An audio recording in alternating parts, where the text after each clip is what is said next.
ببین ما تو جامعه زندگی میکنیم که مردم میلی به ازدواج ندارن، میلی به بچه دار شدن ندارن و البته این آمارش گویای همه چیز هست. اینکه به طرق مختلف هم سعی میکنن مردم رو تشویق کنن هم قابل رویت در سطح شهر. بنرهایی که میزنن، نمیدونم لطفاً موز بخورید، نمیدونم اینکه اگر بچه چندمتون به دنیا بیاد فلان متراژ زمین رو به شما میدیم، وامهای ازدواج و به هر طریقی که سعی کردن تا این رغبت به بچه دار شدن رو ببرن بالا و البته موفق نبودن، یا به دلایل مسائل اجتماعی یا به دلایل مسائل اقتصادی و به هر حال هر دلیلی که پشت این امر مهم هست باعث این شده اون نرخ امید به زندگی و نرخ به تشکیل خانواده بین مردم اومده باشه پایین. خب حالا اینکه توی اینطور شرایطی یکی میاد یه برنامه‌ای میسازه به اسم عشق ابدی، اینکه چه انگیزه ها و چه اهدافی رو دارن دنبال میکنن تهیه کننده برنامه، اینکه شاید مجری این برنامه سالهاست پیداش نیست و دنبال اینه که از این طریق خودش رو دوباره برگردونه به عرصه نمایش، نمیدونم چی پشتشه، ولی دلم میخواد توی این برنامه‌ای که در خدمت شما هستم، توی این ویدئویی که در خدمت شما هستم، دلم میخواد توی این قسمت بپردازیم به آسیب‌هایی که برنامه عشق ابدی میتونه به بستر خانواده وارد کنه. برای اولین بار این برنامه سال فکر کنم 2009 ساخته شد و خیلی مورد استقبال بریتانیا واقع نشد. سال 2015 دوباره این برنامه به اسم جزیره عشق برگشت به سیمای بریتانیا و بسیار مورد اقبال عمومی قرار گرفت و خیلی جذاب واقع شد. نکته‌ای که اینجا هست و من گاهی اوقات نگران اینم که خیلی‌ها دارن کپی میکنن این مسئله رو، اینکه شما به فرهنگ توجه نکنید. ببین تو فرهنگ اروپا و امریکا و البته به طور کلی غرب رو با یک کلمه خلاصه کنیم، این برنامه با این فرهنگ چندان تداخلی نداره. من اصلا بحثم نیست که اون فرهنگ بده یا خوب، میگم یعنی اتصال داره به فرهنگ اروپایی، خب ولی به فرهنگ ایرانی چندان اتصالی نداره. اینکه شما بیای به هر قیمتی یه برنامه رو کپی کنی و تصور کنی که هر کپی میتونه جذاب باشه به خاطر اینکه خب نبوده تا حالا همچین برنامه‌ای، به نظرم این یکی از اشتباهاتی بود که انجام دادن و ارزشی برای فرهنگ ایرانی اصیل قائل نشدن. البته میدونید که ما الان با دو تا واژه فرهنگ روبرویم، یکی فرهنگ ایرانی اسلامی، یکی فرهنگ ایرانی اصیل. من نمیدونم ولی به هر حال با هر دوتاش ارتباطی بین این سبک برنامه‌ها نمیتونیم پیدا کنیم، یعنی اصلا خیلی مرتبط با فرهنگ ایرانی نیست. نکته بعدی کلمه‌ایه که توی عنوان این برنامه استفاده شده، یعنی عشق و ابدی. نمیدونم، بعید میدونم اتفاقی این دو کلمه رو انتخاب کرده باشن، به خاطر اینکه برنامه‌های دیگه چه در ترکیه چه اون برنامه‌ای که تو بریتانیا ساخته شد مثلا جزیره عشق بود، تو ترکیه فکر می‌کنم اونم همینه، اینجا برنامه عشق ابدی. یعنی شما میای واژه به نظرم ارزشمند و مقدسی به اسم عشق رو و واژه بسیار والا مقامی به اسم ابدیت رو میذاری کنار هم و یه برنامه بسیار چیپ لو لول و دم دستی رو باش میسازی و به راحتی ارزش این دو کلمه رو تخریب میکنی. کاری که این برنامه میکنه تبر برمیداره و میفته به جون ریشه واژه‌ای به اسم تعهد. به نظرم در تخصصی ترین حالت ممکن برنامه‌ای مثل عشق ابدی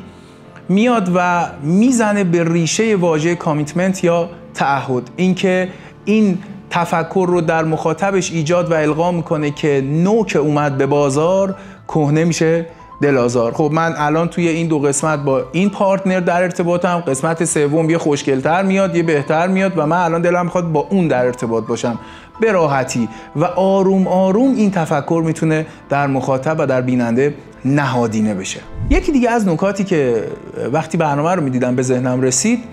این بود که انگار دارن خیلی حرفه‌ای و خیلی با تخصص نگارشی این موضوع رو در مخاطب جا میندازن که هر چی سلیطه‌تر و دریده‌تر کارت بهتر راه میفته و بیشتر میتونی به اون اهدافی که داری در واقع دست پیدا کنی. خب حالا ما بیشترین بیننده ای که پای این برنامه میشینه، البته متاسفانه که فکر می‌کنم 2-3 میلیون آدم برنامه رو دیدن، به نظرم سن تینیجن، یعنی بین شاید 13-14 سالگی تا 20-21-22 سالگی. خب این تفکر بی‌ادب بودن، این تفکر بی تربیت بودن، تفکری که رفتاری که به نظرم نشون میده به مخاطب که تو هر جا به گره‌ای برخوردی قربتی بازی در بیار و یه گفتاری رو استفاده کن که در شأن هیچ فردی نیست. متاسفانه خب این میاد میفته در سیستم ذهنی یک نوجوان و حالا قراره همین رو کپی کنه تو خونهشون با پدرش، با مادرش، با همکلاسیاش و واقعا این یه موضوع بسیار خطرناکه، بسیار خطرناک. و اما در امر انتخاب پارتنر برای یک ارتباط و یک رابطه، این که تمام معیارها و چارچوبهای انتخاب در این برنامه صرفاً ظاهریه.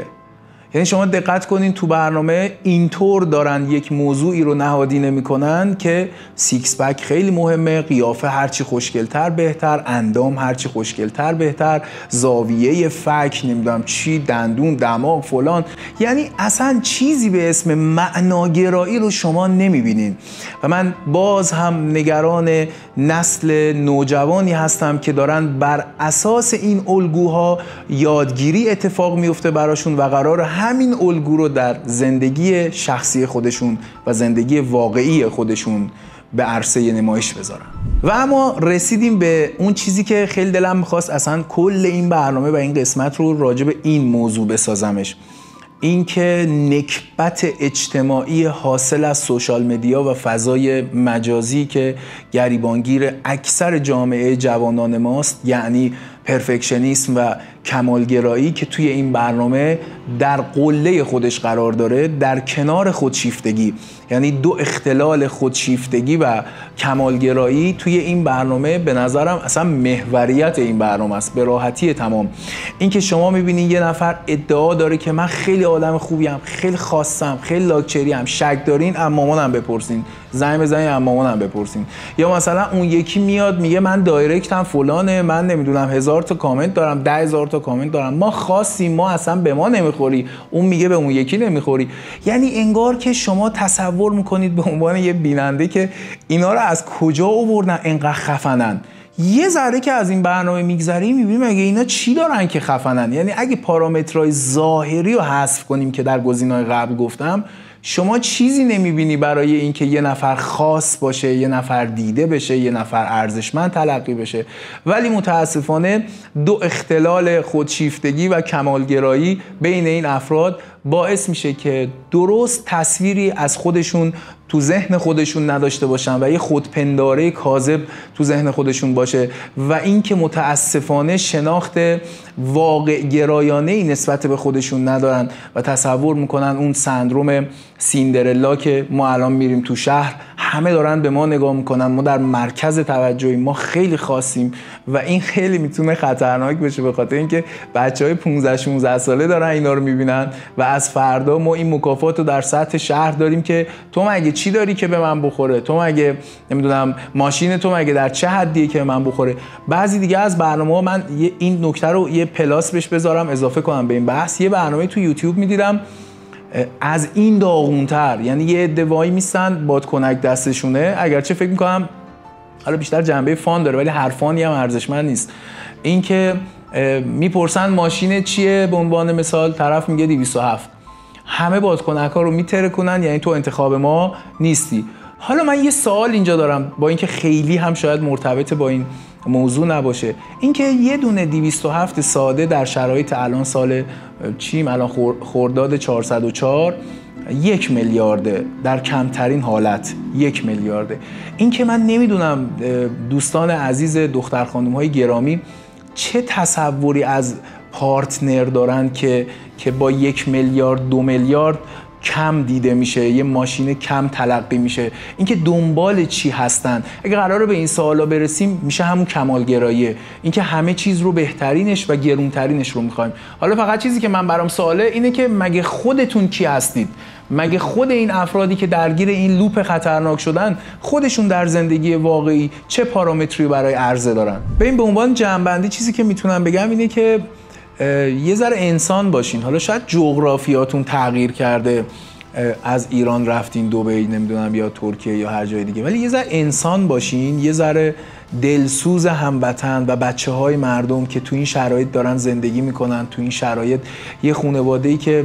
این شغل منه و من هر روز دارم میبینم این افراد رو، یه خانواده هزاران هزینه میکنه تا یه بچه رو سالم بزرگ کنه و درست تربیت کنه و شما به راحتی با ساخت همچین خزعبلاتی کانون خانواده رو هدف قرار میدین. نمیدونم چند هزار لیر میگیرین یا نمیدونم درهم میگیرین، فقط میدونم که هر موضوعی هم ارزش مالی نداره. یه مقدار به گذشته خودتون و به خانواده های خودتون توجه کنین و یه مقدار ببینید انسانیت کجای زندگیتون قرار داره. مرسی.